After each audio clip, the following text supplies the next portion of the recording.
Well guys, you might remember the other day the team who presented A Question of Sport were unceremoniously sacked for absolutely no reason at all, or it appeared that way at the time, to the uninformed at least. Me and I expect many other people knew exactly what was going to happen here. The BBC at the time claimed it was a freshen up because I guess they think their audience has all of a sudden dropped age ranges by about 20 odd years to justify this move. Obviously it's not, and young people are not going to sit there watching this show no matter who they get on to do it. The BBC just does not appeal to the younger generation, with other platforms available offering more varied and better produced content in general. But it's the BBC, they don't care about reality, they have agendas to push. And surprise surprise to no one, that agenda is now clear to see. They have now decided to replace Sue Baker with a former women's footballer to front the show, with contracts apparently being sorted by the end of the year. Now I have seen this woman on Match of the Day a couple of times before now, and she seemed okay as a guest, talking about the games. Of course, she can be no worse than the sanctimonious tosspot Gary Lineker anyway, but still, from bit part roles on Match of the Day to hosting A Question of Sport is a bit of a leap that I can't see how it's being based on time served in the television industry, which is usually how these roles are offered. You know, you work your way up, you plough through a bit of shit to get a little bit higher, and then eventually you're out of the shit and hosting your own show. It's the same in any business around the world, except for of course the BBC now it seems. But we know the BBC recently decided it was going to spend £100 million on going out of their way to employ more black and ethnic minority groups into their organisation. Because obviously the BBC have gone so deep into Marxist critical race theory that it would not surprise me if their white workers are forced to take 10 lashes every day to make up for their white privilege and unconscious bias against everyone. The white guilt within the BBC and media in general is biblical at this point, and thankfully will help sink it, much like this decision will. If the BBC really think this will increase viewing figures, they are flat wrong. It will only force their core audience to switch off, not because they dislike the new host, but because they are against the BBC hiring and firing people because they want to appease the Marxist infiltrators within the BBC, and now hire based on race over experience or knowledge. I mean, the only saving grace with the BBC on this one is that the woman is at least a former professional football player, if you can call women's football that. Personally, I've played for better pub teams than what I see in the last Women's World Cup, but that's another topic entirely. Now, we will take a look at the Sun's exclusive article on this that dropped last night, because their source tries to claim it's not the BBC trying to be woke, which screams to me that it is exactly that. Especially when you look at who the BBC are lining up to be the two captains. If only I was 10 minutes younger, hey. Now it headlines, Scott happens next. Alex Scott set to become new host of A Question of Sport after Sue Barker was axed after 24 years. Former footballer Alex Scott is poised to replace Sue Barker as the host of A Question of Sport.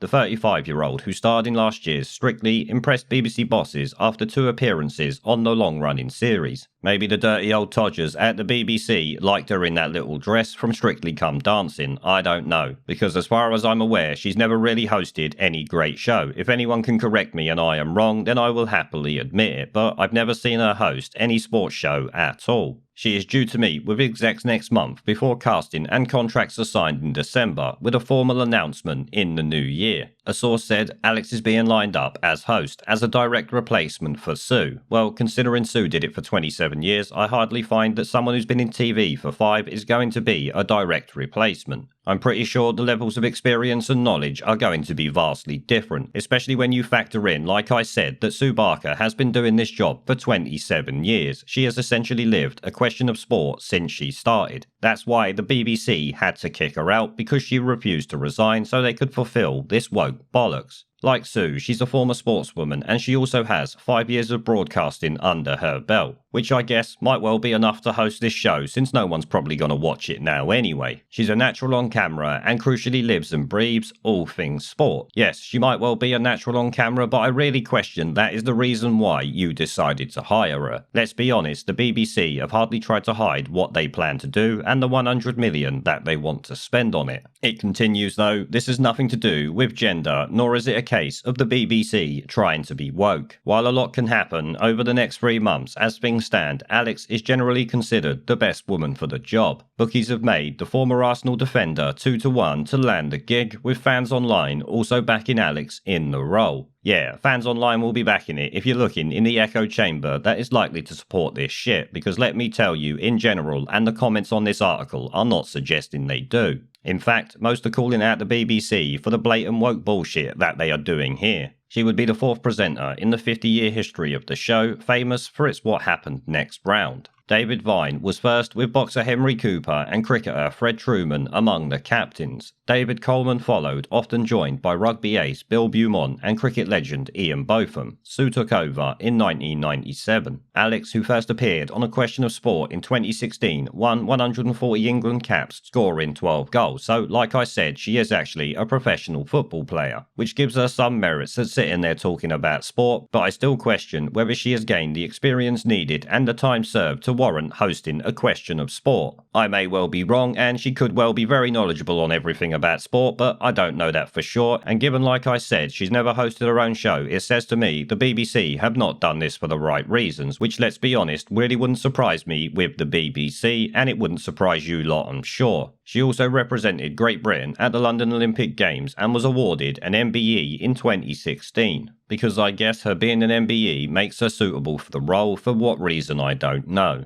News of the appointment comes after it emerged ex-tennis ace Sue, 64, was being axed after 24 years on the show, along with the current team captains ex-rugby star Matt Dawson, 47, and former cricketer Phil Tufnell, 54. Sue has expressed her disappointment at being let go, and rightly so, especially if she thinks why they are doing it, as it would appear by what we see here. She said, "I love the show so much that they would have to remove me. It would have been tough for me to walk away. It has been my dream job, but I understand the BBC wants to take the show in a new direction, and I'm sad to say goodbye." But here we get to the bit that really tells me this is all about being woke and got nothing to do with moving in a fresh direction or trying to revamp the show. It's literally part of the diversity quota they plan to spend £100 million on. Names in the frame to replace Matt and Phil include footy pundit Jermaine Genus, ex-cricketer Alex Tudor, former rugby ace Jason Robinson, hockey star Sam Quek, and cycling legend Sir Chris Hoy, now relegated to being the token white guy in contention. I guess this is Welcome to 2020 in the BBC. And I'm sorry to say that shortlist says to me that this is all about being woke and getting the diversity quotas up. Because when you factor in the number of people across all sports that have made it to extremely high positions in their respective sports, they could have done a lot better than the 5 they've got there. If, of course, they wasn't doing it for certain reasons, let's be honest. They are absolutely trying their hardest to hit a diversity quota, which in my opinions is one of the most racist things you can actually do. But then again, it's kind of common knowledge that most of these snivelling shitweasels within the media are a bunch of racist fuckpigs at the end of the day. Now I will say, out of the pick for possible captains, Jermaine Genus definitely makes sense. He was a Premier League football player, so could very well be there on his merits despite the fact that I didn't really like him as a football player. Ex-cricketer Alex Tudor I've never heard of, though I don't really know too much about cricket. I watch it from time to time, but I am not an avid fan. And former rugby ace Jason Robinson, I do remember distinctly playing a few games. I'm not aware that he was particularly great, but I'm also not aware that he was a terrible player, so could also be there on merit. Hockey star Sam Quek I've never heard of, but then again I don't watch field hockey, so maybe she is good in that, though I still question whether that is really worthy of being a captain on A Question of Sport, because let's be honest, the sport is hardly mainstream. And obviously cycling legend Sir Chris Hoy definitely would deserve to be on there. The guy has won something like 12 world champions or 10 world championships or something, and I think it was 5 or 6 Olympic gold medals. So like I said, while some of them are definitely worthy of being on there, it appears to me the BBC is doing it for the wokeness, not because they are all actually deserving. I'm sure the BBC could find much better, or at least much bigger known names that might bring in the viewership. But in summing up, I really ain't buying that this is not the BBC doing their best to be woke. It really looks like it is to me, especially when you look at their captains like I have said. Obviously, many people may well stop watching it now because they were fans of Sue and the rest of them. Others may stop watching it because they're sick of the BBC's wokeness. To be honest, I never watched it in the first place, so good luck to whoever takes over, I really don't care. The BBC need to carry on with this woke bullshit though, because it will only help sink them quicker and quicker. I cannot wait for that day. There is a pattern consistent throughout history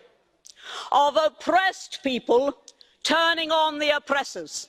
Slaves against their owners, the peasantry against the feudal barons, colonies, Mr. Verhofstadt, against their empires, and that is why Britain is leaving.